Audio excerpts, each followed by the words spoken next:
Hello everyone, this is Vibi. Today we are going to discuss some important questions on circulatory system. So before starting the video, please subscribe our channel, The Nightingale Tales. So let's get started. These are the some important questions. Question number 1.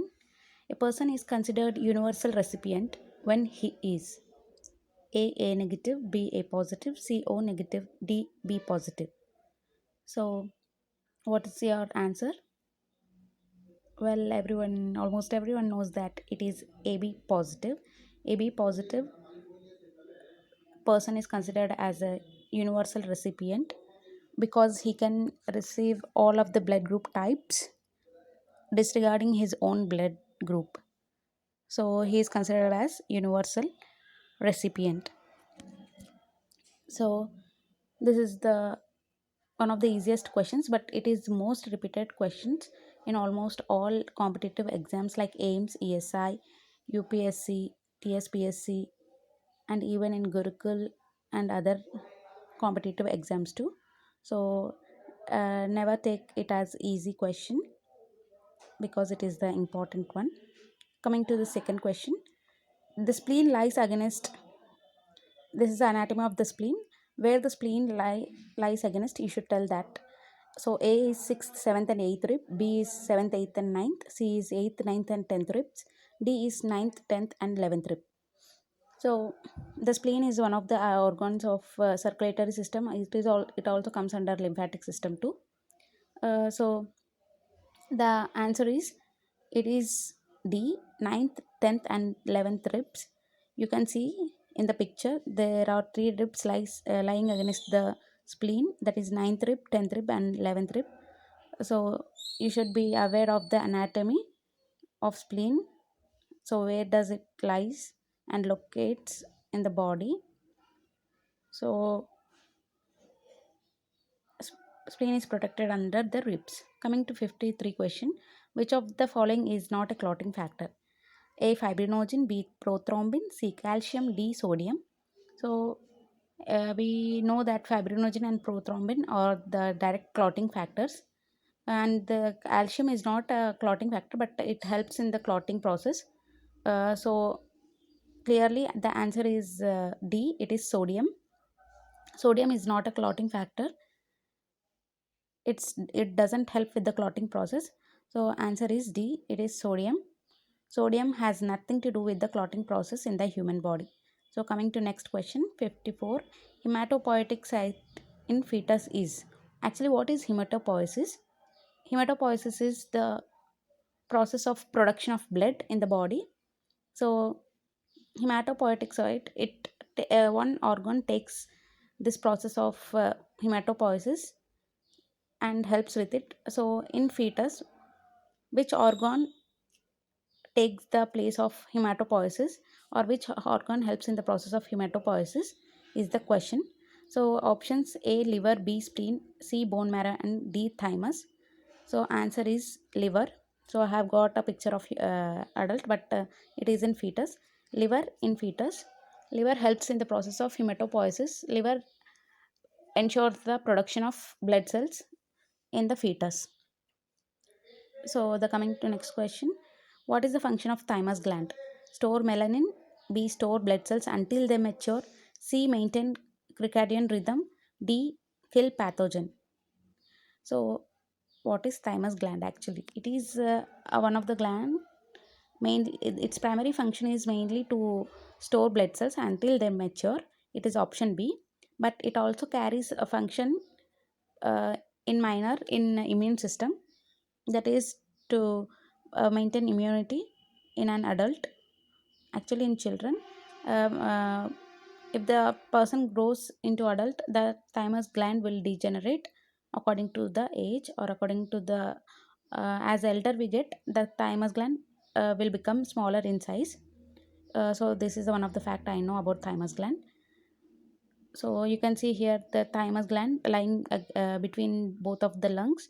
The primary function of thymus gland is store blood cells until they mature. So it comes under the circulatory system, the function.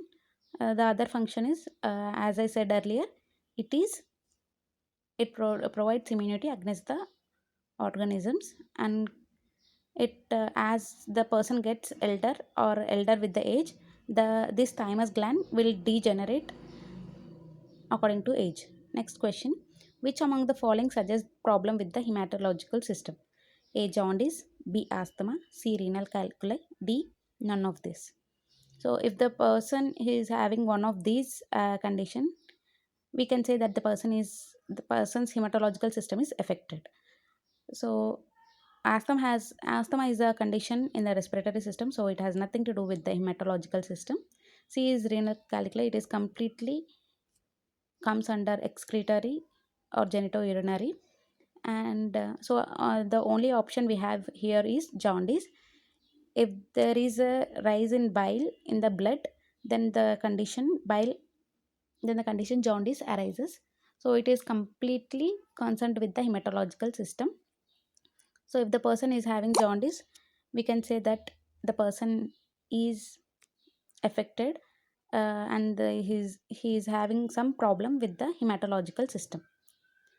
So guys, I'm asking you or requesting you once again, please subscribe our channel, The Nightingale Tales. So let's get started. Next question: blood drawn is collected for complete blood count CBC test is A, plain vial; B, EDTA vial; C, citrate vial; D, chloride vial. So it is called CBC in some institutions, and it is called CBP, complete blood picture. So whatever the test name might be, it is always drawn in is taken in only one tube, that is B, EDTA vial.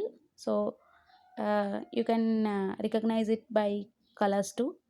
There are different color variations. So here you can see EDTA vial, answer B, and the color is purple. In some hospitals it will be in lavender color too.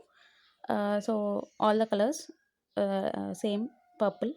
So next question: while receiving blood transfusion, the patient develops chills and headache. What should be the nurse initial action? A, notify the physician stat; B, stop the transfusion immediately; C, cover the patient with the blanket and administer acetaminophen; D, slow the blood flow to keep vein open. So uh, if you are administering blood to some patient, and suddenly he develops symptoms like chills, rigors, and fever. So as a nurse, what would be your immediate action? Immediately what you should do: uh, notify the physician. It is completely, the patient may get into a serious condition, so it is not option A. We'll see option C: cover the patient with a blanket and administer acetaminophen. As a nurse, we don't have a right to administer drugs without physician's knowledge. Next, slow the blood flow. It is also not a appropriate action. So answer is B, stop the transfusion immediately. You should stop the transfusion immediately. Then you should report to the doctor. This is the right step. So the first step should be stop the in transfusion immediately. Next, 59. In which of the following conditions is blood transfusion contraindicated? A, bleeding hemorrhoids; B, hemorrhage; C, congestive cardiac failure; D, hemophilia. So blood transfusion is contraindicated. First we see which of the conditions is not contraindicated. So bleeding hemorrhoids, already the person is bleeding, so the person needs blood transfusion. Next, hemorrhage is nothing but the bleeding. The person If the person is bleeding, he'll go anemic, so he will be in need for blood transfusion. D, hemophilia, compulsorily the person with the bleeding disorder has to undergo the blood transfusion. There is no other option. So answer is C, it is congestive cardiac failure. In a case of the congestive cardiac failure, the heart is unable to pump the blood effectively. So in that case, if we give the blood transfusion, already the blood which has been circulating in the body, it not been pumping by the heart. So answer is C. Next question: iron chelating agent is charcoal, deferoxamine, calcium gluconate, and alum. So iron chelating agent, what is iron chelating? It is if the person has the iron overload in body, so this medicine or the drug helps to remove that overload of iron in the body. So option A, charcoal doesn't have anything to do with the iron. Next, option C, calcium gluconate, it doesn't have anything with the iron chelating process. D, alum is completely out of human body because alum is used to purify some water. So answer is B, it is deferoxamine. Deferoxamine is used to remove the overload of iron in our bodies. So it is used as a chelating agent. So remember always, ferrox means iron. So you can deferrox means removing iron. You can remember this mnemonic to remember easily. So thank you guys. Please subscribe.